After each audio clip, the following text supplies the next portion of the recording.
अस्सलामुअलैकुम प्यारे दोस्तों, अज असी तुहानू चावल छोले बनाने की ऐसी तरकीब दसांगे कि जिहड़ी तरकीब दे नाल तुसी चावल ते छोले बना के अपना ठेला ला सकते जे, अपनी रेहड़ी ला सकते जे, अपनी दुकान बना सकते जे। और ये चने ते चावल बनाने की तरकीब दे नाल तुसी अच्छे खासे पैसे कमा सकते जे, सोहना रिजक कमा सकते जे। तो रिजक कमा के तुसी मैनू दुआवां दिओ जे। अगर तुहानू ये पसंद आए तो मेरे चैनल में सबसक्राइब भी करो जे, तो मेरी वीडियोज़ नू लाइक भी करो जे, तो दोस्तों तो रिश्तेदारों को सजैस्ट भी करो जे, ताकि वह भी लोग देख के तो ये तो कुछ फ़ायदा चुकन और होर भी लोग जड़े ये काम करना चाहते हैं ये काम करन। शुक्रिया।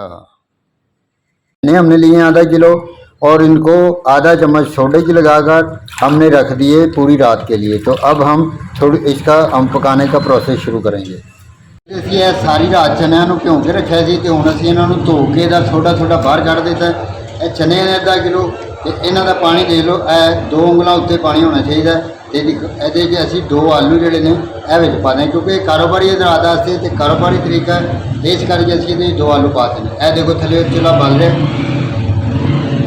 ਹਾਂਜੀ, ਤੇ ਇਹ ਅਸੀਂ ਇਹਨੂੰ ਬੰਦ ਕਰਕੇ ਤੇ ਅਸੀਂ ਇਹਨੂੰ ਲਵਾਵਾਂਗੇ 15 ਮਿੰਟ। 15 मिनट तो बाद फिर असी तम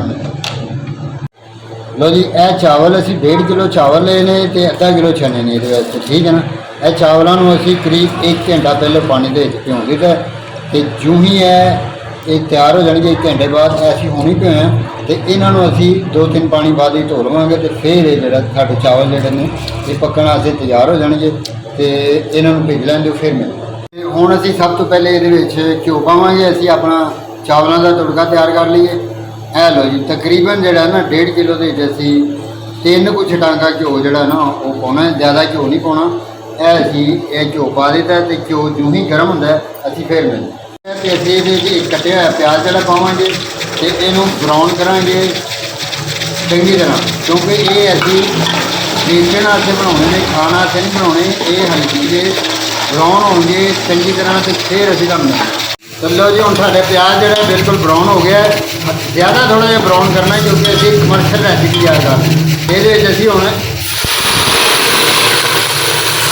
देखो तकरीबन अद्धा कप पानी का पा दिता। इस प्याज को अच्छी तरह अभी जोड़ा इसे नरम और मुलायम करेंगे। तो इस जगह पर असी जोड़ा ये फिलहाल 3 चमचियाँ नमक दियाँ पा देंगे तो वाधा घाटा अभी बाद चेक कर लवेंगे। तो नाल ही असी ये एक आधी चमची जीरे की, थोड़ी जी कालियां मिर्चा, 1 बादियान का फुल, 2-4 लौंग, 1 तेज पत्ता अभी ये पा देंगे ताकि यदा जाएगा चावलों का होर ज़्यादा प्यारा हो जाए। ये इतने इनू अभी भुन लवेंगे। साडा मसाला जोड़ा हम बिल्कुल जोड़ा ना देखो कितना सोहना भुज के तैयार हो गया, बिल्कुल ब्राउन रंग के। तो इस जगह पर असी ये पानी पा देंगे। पानी असी कितना पाना है, 1.5 किलो चावल सन तो असी 2.25 किलो ये पानी पाना है। आ गया और यह थोड़ा जहा काटी ये 2.25 किलो पानी असी नाप के पाना, या कोई भांडा नाप लो वह सवाया अभी पानी ये पा दें। यानी कि 1.5 किलो साढ़े चावल ने तो असी पानी पाया 2.25 किलो। लो जी, असी 4-5 पानी इन्होंने धो लवेंगे।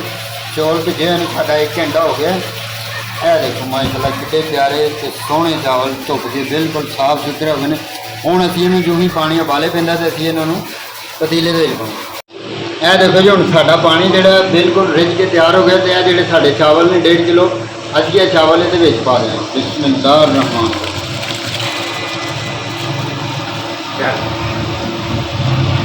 लो जी, हूँ चने साढ़े जोड़े ने टाइम पूरा हो गया। असी हम प्रैशर का दम पुटांगे। बिस्मिल्लाहिर्रहमान। लो जी, तो साढ़े चने आलू जोड़े विच पाए सी वो असी चेक कर लें। लो जी, बिस्मिल्लाहिर्रहमानिर्रहीम। यह देखो असी इस लैवल के चने गालने ने तो इस तरह के चने होंगे। तो यह आलूआं का जो करना है तुहानूं मैं बाद ही दस। लो जी, यह चनिया का पानी जोड़ा असी ये ला के लैदा रख लवेंगे तो यदा इस्तेमाल बाद होएगा तो वो फिर मैं तुहानूं बाद दस। लो जी, देखो साढ़े चावल जोड़े ने हम चावलों को उबाल आना शुरू हो गया। यह देखो इतने असी बिल्कुल हल्के जे तो नरम जे हथ नाल इन्हों हिला लेना। तो जो ही ये बिल्कुल दम पर आते हैं तो फिर असी साढ़े को दम पर आने से चावल बिल्कुल तैयार हो गए हैं। तो इस मौके पर असी ये 5-6 जड़ियाँ ने ਛੋਟੀਆਂ ਹਰੀਆਂ ਮਿਰਚਾਂ ਸੁੱਟਾਂਗੇ ਤੇ ਨਾਲ ਹੀ ਅਸੀਂ ਥੋੜ੍ਹਾ ਜਿਹਾ ਧਨੀਆ ਸੁੱਟਾਂਗੇ ਤੇ ਧਨੀਆ ਦੇ ਕੇ ਇਹਨੂੰ ਅਸੀਂ ਦਮ ਦੇ ਦਿਆਂਗੇ। ਇਹ ਲੋ ਜੀ ਅਸੀਂ ਇਹਨੂੰ ਇਹ ਦਮ ਦੇ ਤੇ ਇਹਨੂੰ ਅਸੀਂ 15 ਤੋਂ 20 ਮਿੰਟ ਤੱਕ ਦਮ ਦੇਣਾ ਹੈ ਬੜੇ ਹਿਸਾਬ ਦੇ ਨਾਲ। ਤੇ 15 ਤੋਂ 20 ਮਿੰਟ ਦੇ ਦਰਮਿਆਨ ਅਸੀਂ ਜਿਹੜਾ ਆਪਣਾ ਚਨਿਆਂ ਦਾ ਮਸਾਲਾ ਬਣਾਉਂਦੇ ਹਾਂ। ਲੋ ਜੀ, ਤੇ ਚਨਿਆਂ ਦੇ ਮਸਾਲੇ ਵਾਸਤੇ ਅਸੀਂ ਥੋਮ ਤੇ ਅਦਰਕ ਜਿਹੜਾ ਨਾ ਇਹਨੂੰ ਕੁੰਡੀ ਤੇ ਡੰਡੇ ਦੇ ਵਿੱਚ ਪਾ ਕੇ ਕੁੱਟ ਲੈਣਾ ਔਰ ਇਹਨੂੰ ਚੰਗੀ ਤਰ੍ਹਾਂ ਬਾਰੀਕ ਨਹੀਂ ਕਰਨਾ, ਥੋੜਾ ਜਿਹਾ ਮੋਟਾ ਮੋਟਾ ਰੱਖਣਾ, ਯਾਨੀ ਕਿ ਜਿਹਨੂੰ ਚੌਪ ਕੀਤਾ ਹੈ ਕਹਿੰਦੇ ਨੇ। ਤੇ ਇਹ ਸਾਰੇ ਮਸਾਲਾ ਜਾਤ ਅਸੀਂ ਤਿਆਰ ਕਰ ਰਹੇ ਹਾਂ। ਲੋ ਜੀ, ਅਸੀਂ ਇਹ ਜਿਹੜੇ ਆਲੂ ਲਏ ਸੀ ਇਹਨਾਂ ਨੂੰ ਅਸੀਂ ਹੁਣ ਇੱਥੇ ਛਿੱਲ ਲਵਾਂਗੇ ਤੇ ਇਹਨਾਂ ਨੂੰ ਛਿੱਲ ਕੇ ਕੀ ਕਰਨਾ ਇਹ ਮੈਂ ਤੁਹਾਨੂੰ ਦੱਸ। ਓਕੇ। ਲੋ ਜੀ, ਚਨਿਆਂ ਦੇ ਮਸਾਲੇ ਵਾਸਤੇ ਅਸੀਂ ਸਭ ਤੋਂ ਪਹਿਲੇ ਘਿਓ ਲਵਾਂਗੇ। ਤਕਰੀਬਨ 1 ਪਾਈਆ ਘਿਓ ਸਾਨੂੰ ਚਾਹੀਦਾ ਜਿਹੜਾ ਅਸੀਂ ਇਹਦੇ ਵਿੱਚ ਪਾਉਣਾ ਹੈ। ਤੇ ਜੋ ਹੀ ਗਰਮ ਹੁੰਦਾ ਅਸੀਂ ਇਹਦੇ ਵਿੱਚ ਪਿਆਜ਼ ਪਾਵਾਂਗੇ। ਲੋ ਜੀ, ਤੇ ਸਾਡਾ ਚਨਿਆਂ ਦੇ ਮਸਾਲੇ ਵਾਸਤੇ ਘਿਓ ਗਰਮ ਹੋ ਗਿਆ ਤੇ ਇੱਕ ਪਿਆਜ਼ ਅਸੀਂ ਕੱਟਿਆ ਪਾਵਾਂਗੇ, ਬਰੀਕ ਕਰਕੇ ਇਹਨੂੰ ਕੱਟ ਲੈਣਾ। ਤੇ ਇਹ ਪਿਆਜ਼ ਦੇਖੋ ਇਸ ਮੌਕੇ ਤੇ ਪਾਉਣਾ ਹੈ। ਮਾਸ਼ਾਅੱਲਾ ਮਾਸ਼ਾਅੱਲਾ। ਤੇ ਲੋ ਜੀ, ਹੁਣ ਇਹ ਜਿਹੜੇ ਆਲੂ ਅਸੀਂ ਕੱਟੇ ਸਨ ਅਸੀਂ ਇਹਨਾਂ ਆਲੂਆਂ ਨੂੰ ਛੋਟੇ ਛੋਟੇ ਪੀਸ ਕਰਕੇ ਤੇ ਗ੍ਰਾਈਂਡਰ ਦੇ ਵਿੱਚ ਪਾਵਾਂਗੇ। ਇਹ ਲੋ ਜੀ, ਤੇ ਅਸੀਂ ਇਹਦੇ 'ਚ ਹਲਕਾ ਜਿਹਾ ਪਾਣੀ ਪਾ ਕੇ ਇਹਦਾ ਪੇਸਟ ਤਿਆਰ ਕਰਾਂਗੇ। ਹੁਣ ਜੇ ਸਾਡਾ ਮਸਾਲਾ ਹੋ ਗਿਆ ਇਹਦੇ 'ਚ ਹੁਣ ਅਸੀਂ ਪਾਵਾਂਗੇ ਅਦਰਕ ਤੇ ਥੋਮ। ਇਹ ਕਿਉਂਕਿ ਥੋੜਾ ਜਿਹਾ ਮੁਖਤਲਿਫ ਤਰੀਕਾ ਹੁੰਦਾ ਹੈ ਚਨੇ ਪਕਾਉਣ ਦਾ, ਕਿਉਂਕਿ ਅਸੀਂ ਇਹਨਾਂ ਨੂੰ ਬੜਾ ਟੇਸਟੀ ਤੇ ਬੜਾ ਮਜ਼ੇਦਾਰ ਕਿਸਮ ਦਾ ਬਣਾਉਣਾ ਹੁੰਦਾ ਹੈ ਤਾਂ ਕਿ ਚਨਿਆਂ ਚਾਵਲਾਂ ਦੇ ਉੱਤੇ ਪੈਣ ਤੇ ਇਹਨਾਂ ਦਾ ਮਜ਼ਾ ਆਪਣੇ ਕੁਛ ਹੋ। ਤੇ ਇਹ ਅਸੀਂ ਜਰਾ 4 ਤੋਂ 30 ਤੋਂ 35 ਸੈਕਿੰਡ ਇਹਨੂੰ ਭੁੰਨਾਂਗੇ ਅਦਰਕ ਥੋਮ ਨੂੰ। ਤੇ ਫਿਰ ਮੈਂ ਸਾਡਾ ਜਿਹੜਾ ਅਦਰਕ ਥੋਮ ਹੈ ਉਹਦੇ ਕੱਚੇਪਨ ਦੀ ਖੁਸ਼ਬੂ ਖਤਮ ਹੋ ਗਈ ਹੈ ਤੇ ਇਸ ਕਰਕੇ ਹੁਣ ਦੇਖੋ ਅਸੀਂ ਇਹਦੇ 1 ਗਲਾਸ ਪਾਣੀ ਦਾ ਪਾਵਾਂਗੇ ਤੇ ਇਸ ਤੋਂ ਫੌਰਨ ਬਾਅਦ ਜਿਹੜਾ ਅਸੀਂ ਇਹਦੇ 'ਚ ਇਹ ਦੇਖੋ 1 2 3 ਇਹ 3 ਚਮਚੀਆਂ ਅਸੀਂ ਨਮਕ ਦੀਆਂ ਪਾਵਾਂਗੇ ਤੇ ਇਹ 2 ਚਮਚੀਆਂ ਅਸੀਂ ਮਿਰਚਾਂ ਦੀਆਂ, 3 ਚਮਚੀਆਂ ਤੇ ਨਮਕ ਦੀਆਂ 2 ਚਮਚੀਆਂ ਤੇ ਇੱਥੇ 1 ਚਮਚੀ ਅਸੀਂ ਹਲਦੀ ਦੀ ਪਾਵਾਂਗੇ ਤੇ ਇਹਨੂੰ ਅਸੀਂ ਭੁੰਨਦੇ ਹਾਂ। ਲੂਣ ਮਿਰਚਾਂ ਜਿਹੜੀਆਂ ਨੇ ਹੁਣ ਭੁੱਜ ਕੇ ਬਿਲਕੁਲ ਤਿਆਰ ਹੋ ਗਈਆਂ ਤੇ ਅਸੀਂ ਇਸ ਮੌਕੇ ਦੇ ਵਿੱਚ ਹੁਣ ਇਹਦੇ 'ਚ ਸਾਡੇ ਆ ਜਿਹੜੇ ਚਨੇ ਉਬਲੇ ਹੋਏ ਨੇ ਇਹਨਾਂ ਨੂੰ ਇਹਦੇ ਵਿੱਚ ਸ਼ਾਮਲ ਕਰਕੇ ਤੇ ਇਹਨਾਂ ਨੂੰ ਅੱਛੀ ਤਰ੍ਹਾਂ ਭੁੰਨ ਲਵਾਂਗੇ। ਬਿਸਮਿਲ੍ਲਾਹਿਰ ਰਹਿਮਾਨਿਰ ਰਹੀਮ। ਲੋ ਜੀ, ਇਹ ਜਿਹੜੇ ਆਲੂ ਅਸੀਂ ਕੱਢੇ ਸੀ ਉਹਨਾਂ ਦਾ ਪੇਸਟ ਤਿਆਰ ਕਰ ਲਿਆ ਤੇ ਇਹ ਚਨੇ ਭੁੱਜਣ ਤੋਂ ਬਾਅਦ ਅਸੀਂ ਇਹ ਵਿੱਚ ਪਾਵਾਂਗੇ। ਇਹ ਕੀ ਬਣਾ ਲੋ ਜੀ, ਇਹ ਦੇਖੋ ਸਾਡੇ ਚਨੇ ਹੁਣ ਭੁੱਜ ਕੇ ਬਹੁਤ ਪਿਆਰੇ ਤਿਆਰ ਹੋ ਚੁੱਕੇ ਨੇ। ਤੇ ਇਸ ਮੌਕੇ ਤੇ ਜਿਹੜੇ ਸਾਡੇ ਕੋਲ 2 ਆਲੂ ਸੀ ਜਿਨ੍ਹਾਂ ਦਾ ਅਸੀਂ ਇਹ ਬਣਾ ਲਿਆ ਸੀ ਮਿਕਸਚਰ, ਇਹ ਅਸੀਂ ਇਹਨੂੰ ਇਹਦੇ ਵਿੱਚ ਸ਼ਾਮਲ ਕਰ ਦਾਂਗੇ। ਇਸ ਮੌਕੇ ਤੇ ਇਹ ਨਾ ਚਨੇ ਤੇ ਚਾਵਲ ਦੀ ਰੇਹੜੀ ਜਾਂ ਦੁਕਾਨ ਬਣਾਉਣ ਵਾਲਿਓ ਸੁਣ ਲਓ ਗੌਰ ਦੇ ਨਾਲ ਕਿ ਅਸੀਂ ਇਹ ਆਲੂ ਦਾ ਪੇਸਟ ਜਿਹੜਾ ਬਣਾਇਆ ਸੀ ਉਹ ਇਸ ਮੌਕੇ ਤੇ ਸ਼ਾਮਲ ਕਰਨਾ ਹੈ। ਇਹ ਬਹੁਤ ਹੀ ਸੀਕਰਟ ਤੇ ਰਾਜ਼ ਦੀ ਗੱਲ ਹੈ ਜਿਹੜੇ ਜੇ ਬਹੁਤ ਸਾਰੇ ਲੋਕ ਦੱਸਦੇ ਨਹੀਂ ਤੇ ਬਹੁਤ ਸਾਰੇ ਲੋਕਾਂ ਨੂੰ ਇਸ ਚੀਜ਼ ਦਾ ਪਤਾ ਹੀ ਨਹੀਂ। ਇੱਥੇ ਲਿਆ ਕੇ ਅਸੀਂ ਇਹਨੂੰ ਚੰਗੀ ਤਰ੍ਹਾਂ ਭੁੰਨ ਲਵਾਂਗੇ ਤੇ ਭੁੰਨਣ ਤੋਂ ਬਾਅਦ ਅਸੀਂ ਫਿਰ ਤੇ ਥੋੜੇ ਜਿਹੇ ਚਨੇ ਮੈਂ ਆਪਣੇ ਖਾਣ ਵਾਸਤੇ ਭੁੱਜੇ ਕੱਢ ਲੈਣੇ। ਬੁੱਢਾ ਬੰਦਾ ਦਾ ਕੇ ਖਾਵਾਂਗਾ ਤੇ ਜ਼ਰਾ ਮੇਰੇ 'ਚ ਵੀ એનર્ਜੀ ਤੇ ਤਾਕਤ ਆਈ ਹੈ। ਦੇਖੋ ਤੁਸੀਂ ਵੀ ਅਗਰ ਆਪਣੇ ਵਾਸਤੇ ਕੱਢਣੇ ਹੁੰਦੇ ਇੰਨੇ ਕੁ ਇਹਨਾਂ ਚਨਿਆਂ ਦੇ ਜੋ ਕੱਢ ਸਕਦੇ। ਤੇ ਹੁਣ ਅਸੀਂ ਇੱਥੇ ਜਿਹੜਾ ਅਸੀਂ ਚਨਿਆਂ ਦੇ ਜੋ ਪਾਣੀ ਕੱਢਿਆ ਸੀ ਉਹਨਾਂ ਨੂੰ ਉਬਾਲਣ ਤੋਂ ਬਾਅਦ ਉਹ ਸਾਰਾ ਉਹ ਪਾਣੀ ਅਸੀਂ ਇਹਦੇ ਵਿੱਚ ਸ਼ਾਮਲ ਕਰ ਦਾਂਗੇ।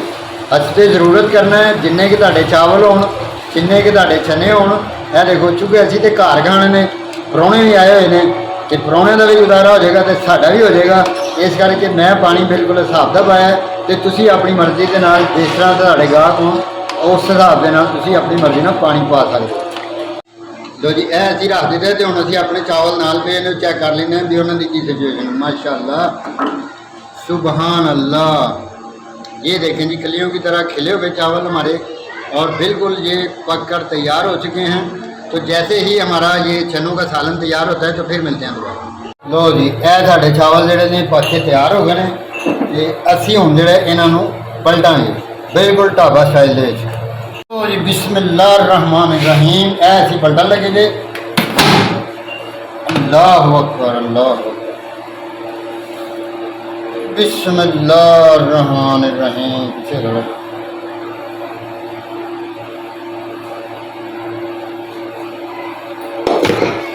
लो जी, ਇਹ ਸਾਡੇ ਜਿਹੜੇ ਨੇ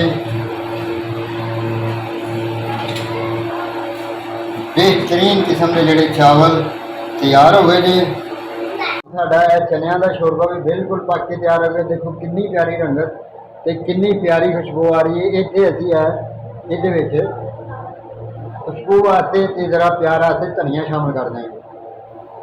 ਹੁਣ ਤੁਹਾਨੂੰ ਚਾਵਲ ਪਾ ਕੇ ਤੇ ਤੁਸੀਂ ਤਕਸੀਮ ਕਿਸ ਤਰ੍ਹਾਂ ਕਰਨਾ ਨੇ।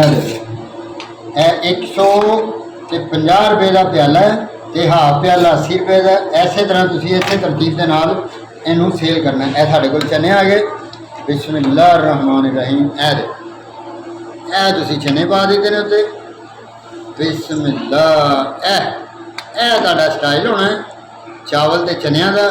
ਤੇ ਇਹ ਰੈਸਪੀ ਨੂੰ ਬਣਾਓ ਤੇ ਬਣਾ ਕੇ ਤੁਸੀਂ ਜਿਹੜਾ ਆਪਣਾ ਬਿਹਤਰੀਨ ਕਾਰੋਬਾਰ ਕਰੋ। ਤੇ ਇਹ ਰੈਸਪੀ ਅਗਰ ਬਣਾ ਕੇ ਤੁਹਾਨੂੰ ਪਸੰਦ ਆਵੇ ਤੇ ਤੁਹਾਡੀ ਬੜੀ ਮਿਹਰਬਾਨੀ। ਮੇਰੇ ਚੈਨਲ ਨੂੰ ਲਾਈਕ ਕਰਿਓ ਜੇ, ਮੇਰੀ ਵੀਡੀਓਜ਼ ਨੂੰ ਲਾਈਕ ਕਰਿਓ ਜੇ, ਚੈਨਲ ਸਬਸਕ੍ਰਾਈਬ ਕਰਿਓ ਜੇ ਤੇ ਨਾਲ ਲੱਗੇ ਬੈਲ ਆਈਕਨ ਦੇ ਘੰਟੀ ਨੂੰ ਜ਼ਰੂਰ ਦਬਾ ਦਿਓ ਜੇ, ਤਾਂ ਕਿ ਮੇਰੀ ਹਰ ਆਉਣ ਵਾਲੀ ਵੀਡੀਓ ਤੁਹਾਡੇ ਲਈ ਫਾਇਦਾਮੰਦ ਵੀ ਹੋਵੇ ਤੇ ਤੁਹਾਡੇ ਲਈ ਆਉਣ ਵਾਲੇ ਵਕਤ ਦੇ ਵਿੱਚ ਅੱਛੀ ਰੈਸਪੀਜ਼ ਵੀ ਤੁਸੀਂ ਵੇਖ ਲਵੋ। ਮਿਹਰਬਾਨੀ, ਸ਼ੁਕਰੀਆ।